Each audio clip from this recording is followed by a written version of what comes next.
Ladies and gentlemen, assalamu alaikum. What an honor it is to be here in our first ever collaboration with MMA All Out. Mr. Rio Altai, myself, Abdullah Zbayd from Break Your Face, and none other than the one and only UFC lightweight, Beneil Dariush. Gentlemen, it's a pleasure being here with you. Thank you both for your time. My pleasure. Thank you for having me. Looking good, Ben. Indeed. We're excited to get started, and I'm sure you're super busy with your fight less than 72 hours away. We're not going to waste your time. Let's get right into it. You mentioned you were planning to cut an additional 10 pounds or so, I believe, from yesterday. Hope that's going safely and well. All is on track for tomorrow's weigh-in? Yeah, weight is exactly where it needs to be. I think I'm like either 10 or 9 pounds away right now. Nice. Good. Having this fight, do you think, Benny, this is your last step towards the title? When and if you win it? That's what I've been told. So I take the UFC at their word. But yeah, this is the last one, I think. Wait, told who? Told how? I was told by Hunter Campbell. Okay, so, but not in writing, it's just word of mouth. Yes. Okay. I believe these guys. You have to. Yeah. Benny, you're riding an 8-fight win streak heading into this one. Obviously, there's enough motivation with the number one contender spot on the line in this fight. But do numbers like this motivate you more? As the number of wins has been increasing, is this something that boosts your confidence even further? Or would you rather not think about it for any reason at all? I'm not one of those guys who thinks about my wins. My security is really in my faith. I'm a devout Christian, and that's where my security comes from. So whether I'm winning or whether I'm losing, that's where I go in terms of security. You were talking about the weight earlier. Do you think there will be any surprises with Charles Oliveira not making his weight? Have you heard anything from his camp? I haven't heard anything, and people are stressing me. I don't know who's more stressed out, me or Charles, because he knows better, So, but I'm worried. People are like, "Do you think this fight's still gonna happen? Do you see issues with the scale?"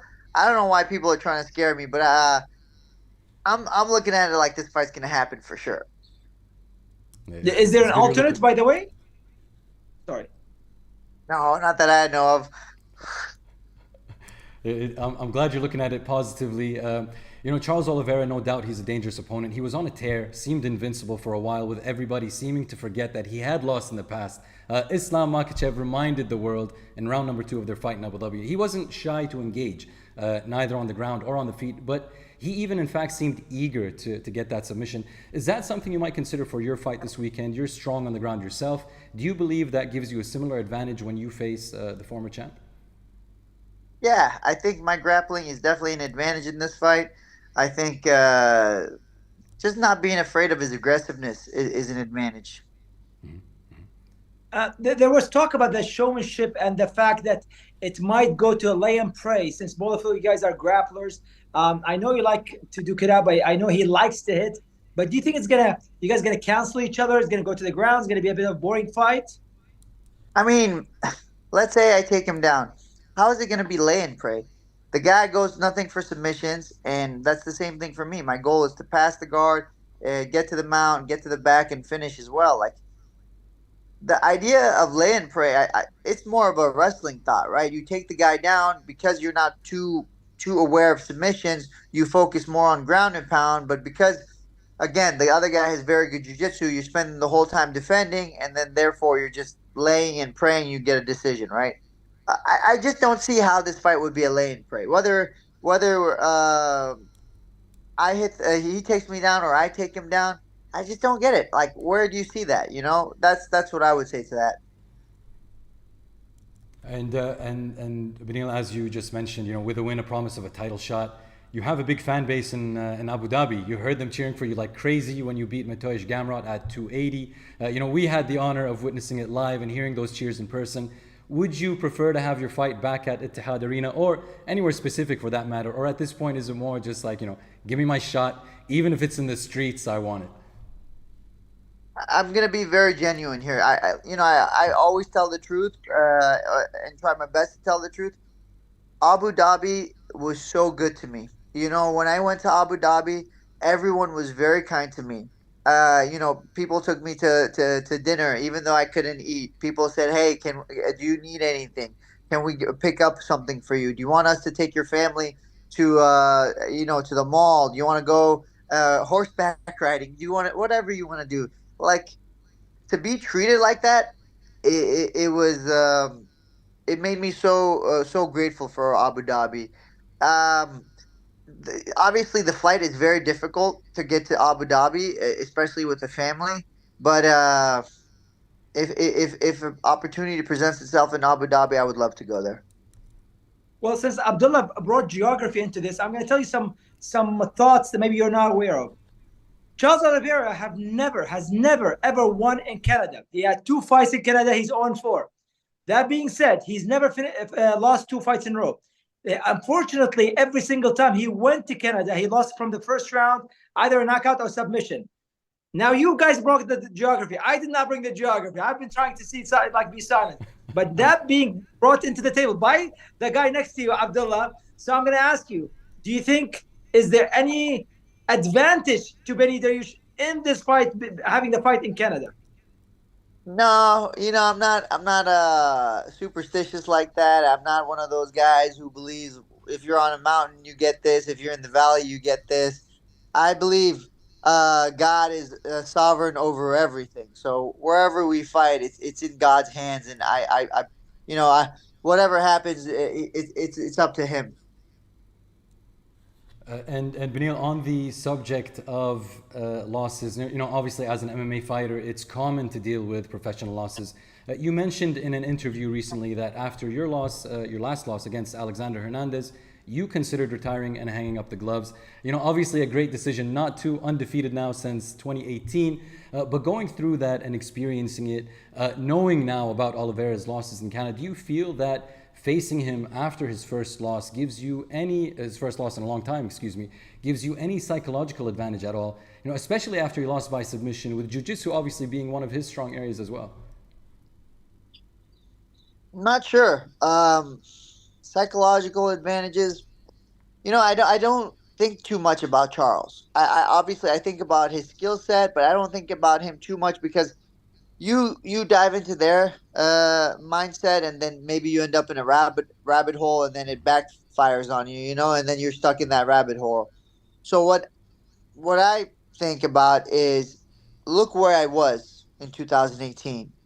My career was pretty much dead, and God brought my career back to life, and so I go forth with that faith, with that strength, and that security. That's what I do. If I focus too much on him, I'm going to get stuck in that rabbit hole, and then I might end up losing this fight because I was overthinking it.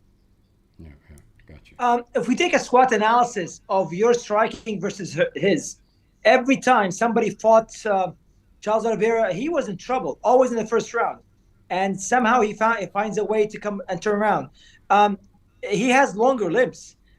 Do you think, I'm talking striking, I'm not bringing the grappling part because that's what you both are known for, but striking wise, do you think he has the advantage having the longer reach? No, I fought plenty of taller opponents. Originally when I fought James Vick, he was 6'3", undefeated, and I was able to knock him out. Tony Ferguson was longer than me. I fought plenty of tall guys. I fought Tony Martin, lots of long guys. It didn't feel any different. Yeah. If I may, Beneil, I'd like to take you back to training. We recently interviewed Fernando Padilla, who trains out of Team Oyama. He recently had a big win in his UFC debut against Julian Erosa. He spoke very highly of you and the team at King's MMA when he visited, and how helpful you guys were in training, how generous you were with your time. Fernando has quite the record, 15-4, but young nonetheless at only 26 years. What advice do you have for these young fighters, whether they be new to the UFC like Fernando or just starting their MMA career in general? What do you wish someone had told you back when you first started? Humble yourself and continue to learn new things, because sometimes you'll learn new things and you won't use them, but then sometimes they come back like 2-3 years later and you see yourself using those techniques. So don't ever look at a technique and be like, oh, I'm never going to use that. at least absorb it in. At least take it in, have an idea of it. Try to learn as much as you can, because you'd be amazed how these moves that you learn, they'll almost like they come back into the cycle, and you'll be able to reuse them. So that's one advice I have. The other one is, inside the octagon, inside training is very important, but how you live your life outside of the training is very important too. There is something to be said about being disciplined outside of your life, outside of your fighting life. If you're out partying, you're out drinking, you're out just not even eating the right way, you're not disciplined, it's going to catch up to you. This is something I've seen over the years with many fighters. Man, I've seen so many fighters more talented than me, faster, stronger. They had it all. They had that it factor that I clearly don't have, and they didn't make it. Why? Because they that it factor, it took them outside the training too much. It's been said that the way that Charles Oliveira defends against someone advancing towards him is both hands in front and leg on top, which makes him susceptible to a spinning back fist. This is one of your best weapons. Yeah, I don't know if a spinning back fist is my best weapon. It's honestly, I don't really throw it in training. I'm telling you, that one fight it happened, and a buddy of mine, his name is Billy. He's like a young kid. He messages me the week of the fight and says, "Hey, in the UFC game, it shows you doing this move a lot. You should try it." And I said, "Okay, buddy. If it presents itself, it will." And like I didn't think much of it. And somehow in the fight it happened, and I couldn't stop smiling. But I can't promise you that I'm going to end up throwing a spinning back fist, because, to be honest with you, I don't really throw it in the gym. I really don't. I have a ton of my sparring footage, and I don't know if I could find one right now.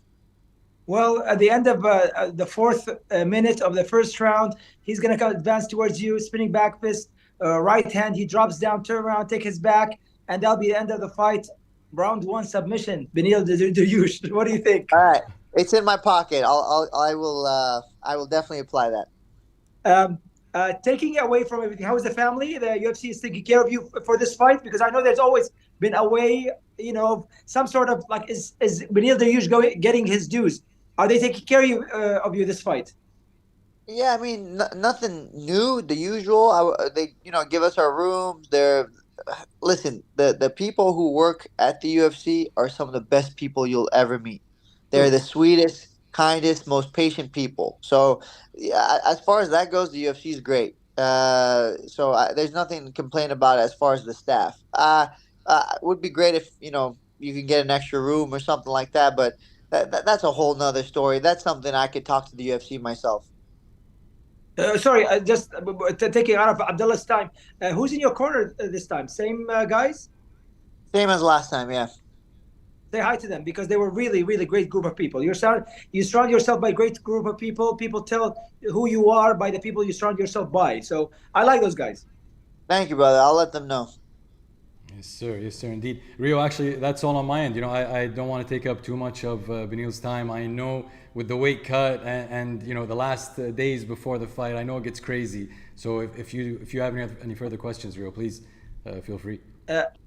Nothing, but I know it's early in the morning. I know the baby is probably waking you up. I know that they're close to you. Always keep them around. You are a great, wonderful family man, but more than anything else, you are a gentleman and a half. I wish you all the luck, win, lose, or draw. You are my friend. You are my blood. We have another brother with us, Abdullah. I really wish you, if nothing else, just make sure that you stay safe. Thank you, brother. I really appreciate you. That means so much coming from you. All the best. All the best, Beneil. We Take really care. wish you all the best for your fight. Good luck, brother. Take care. Bye-bye. Nice meeting you, brother. Nice to meet you too. Thank you.